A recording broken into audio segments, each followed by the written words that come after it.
Hi friends, ഞാനിന്ന് തയ്യാറാക്കാൻ പോകുന്നത് ഉണക്കമാങ്ങ ചേർത്തുകൊണ്ടുള്ളൊരു തൈര് കറിയാണ്. അതിനായിട്ട് ഞാനിപ്പോൾ 2 പിടി ഉണക്കമാങ്ങയാണ് എടുത്തിട്ടുള്ളത്. മാങ്ങയിൽ നമുക്ക് കുറച്ച് വെള്ളം ഒഴിച്ച ശേഷം കുതിരാൻ വയ്ക്കാം. ഒരു 1-2 മണിക്കൂർ കുതിരാൻ വെച്ചാൽ മതിയാകും. ഇനി ഒരു ചട്ടിയിലേക്ക് നമ്മൾ കുതിർത്ത് വെച്ചിരിക്കുന്ന മാങ്ങയെല്ലാം പിഴിഞ്ഞിട്ട് കൊടുക്കാം. നല്ലതുപോലെ കഴുകിയിട്ട് വേണം എടുക്കാൻ. മണ്ണെല്ലാം ഉണ്ടാവും. നമ്മൾ പുറത്ത് വെച്ചിട്ട് ഉണക്കിയെടുത്തതാണ്. മാങ്ങ വേവാൻ എത്ര വെള്ളമാണോ ആവശ്യം അതനുസരിച്ച് ഒഴിച്ചു കൊടുക്കാം. ഉപ്പിട്ട് ഉണക്കിയ മാങ്ങയാണിത്. അതുകൊണ്ട് നമുക്കിപ്പോൾ ഉപ്പൊന്നും ചേർത്ത് കൊടുക്കേണ്ട ആവശ്യമില്ല. ഇനി ഞാൻ എടുത്തിട്ടുള്ളത് പുളിയില്ലാത്ത നല്ല കട്ട തൈരാണ്. അതൊന്നും നമുക്ക് മാറ്റി വെച്ചേക്കാം. വീട്ടിൽ തയ്യാറാക്കിയ തൈരാണിത്.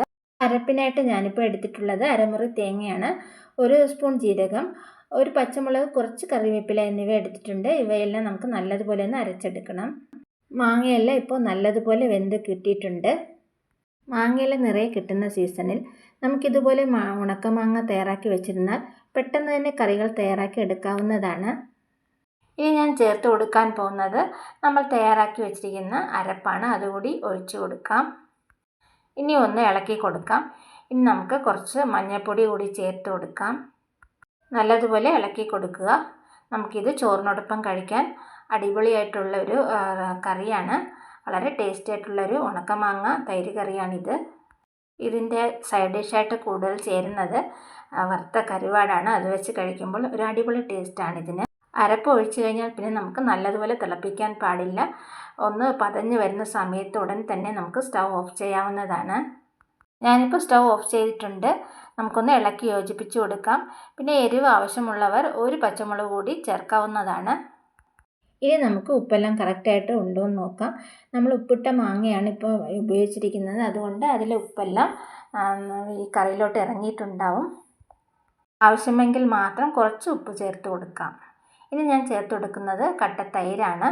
തൈര് മിക്സിയിൽ അടിച്ച ശേഷം ഒന്ന് ചേർത്ത് കൊടുക്കുന്നതാണ് നല്ലത്. ഇനി ഞാനിപ്പോൾ അത് അങ്ങനെ ചെയ്തില്ല. നേരടിയായിട്ടാണ് തൈരങ്ങ് ഒഴിച്ചു കൊടുത്തത്. കുറച്ച് ഉപ്പ് കൂടി ഞാനിപ്പോൾ ചേർത്ത് കൊടുക്കുന്നുണ്ട്. ഇപ്പോൾ നമ്മുടെ കറിയൊക്കെ ഏകദേശം റെഡിയായി വന്നിട്ടുണ്ട്. നമുക്കിനി കടുകാണ് താളിച്ചിട്ട് കൊടുക്കേണ്ടത്. ഒരു 3-4 വറ്റൽമുളക് ഞാനിപ്പോൾ കട്ട് ചെയ്തിട്ടിട്ടുണ്ട്. കറിവേപ്പിലയും കടുകുമൊക്കെ നല്ലതുപോലെ പൊട്ടിച്ച ശേഷം നമുക്ക് ചേർത്ത് കൊടുക്കാം. ഇനിയൊന്ന് ചുറ്റി കൊടുക്കാം.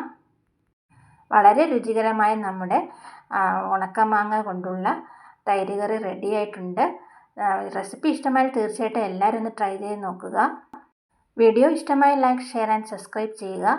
അതുപോലെ നിങ്ങളുടെ കമൻസും എന്നെ അറിയിക്കുക.